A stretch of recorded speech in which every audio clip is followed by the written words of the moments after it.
তারপরে যে তাদের বাবুর পায়খানা কেন হচ্ছে না, তারপরে হচ্ছে পেট মুছড়ামুছড়ি করে, সেক্ষেত্রে আমরা তাদেরকে জন্মের পরপরই একটা মালিশ করা শিখিয়ে দিই, পেটে মালিশ করা, এবং হচ্ছে গিয়ে যে এক্সারসাইজটা তাকে রেগুলার করতে হবে, তাহলে তার পেটে যে ডিসকমফোর্ট সেটা কিন্তু দূর হয়ে যাবে। আপনারা ভালো করে দেখুন যে এই যে পেটের যে হাড্ডিটা আছে, বুকের হাড্ডি যেখানে শেষ হয়েছে, সেখান থেকে শুরু হবে, আমরা ঠিক ইংরেজি এল অক্ষরের মতো যাব, বাম দিক থেকে ডান দিক থেকে শুরু হবে।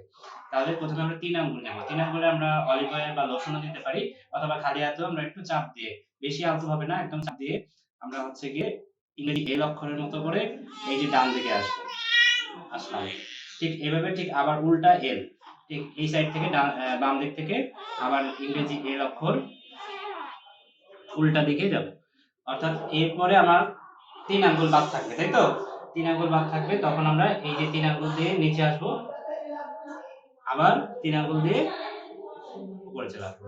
এই যে এটা দেওয়াতে তার কিন্তু পেটের ভিতরে অনেকটা মালিশ হয়ে গেল। এটা আমরা যখনই সময় পাই, তারপরে এই পাটা আমরা ভাঁজবে, এই যে পেট বরাবর একটু চাপ দিব, আবার এই এক্সারসাইজটা রেগুলার করতে হবে।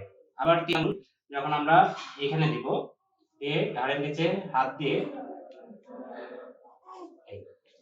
জলকে সামনের দিকে একটু ঝোঁকাবো, এই যে দেখুন গ্যাস বের হয়ে যাচ্ছে, আবার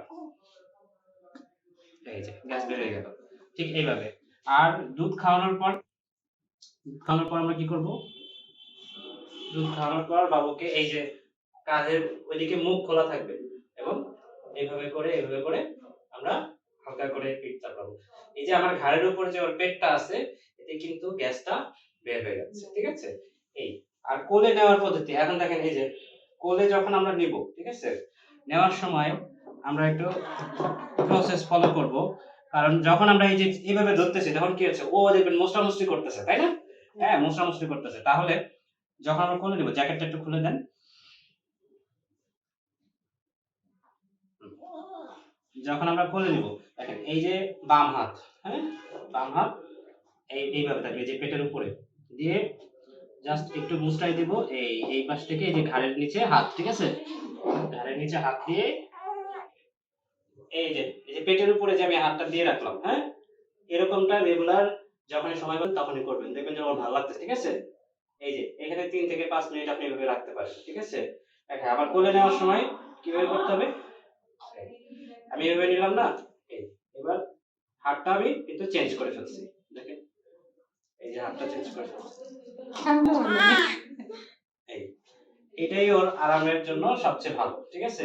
এই এভাবে থাকবে। কিন্তু আমি যদি আগের মতো করে এভাবে নিতাম, তাহলে কিন্তু ও ভালোভাবে স্পেস পাচ্ছে না, শ্বাসই ঠিক মতো নিতে পারতেছে না, ঠিক আছে? এইভাবে ও আরামে থাকবে সব। আবার তাহলে কিভাবে নেব আমরা? বাম হাত এখানে দিয়ে এই পাশে ঘোরাবো, ডান হাত ঘাড়ের নিচে দেব, ঠিক আছে? এবার এইভাবে নেব, হ্যাঁ, নিয়ে আমার হাতটা এখানে, ঠিক আছে? এই ঠিক আছে।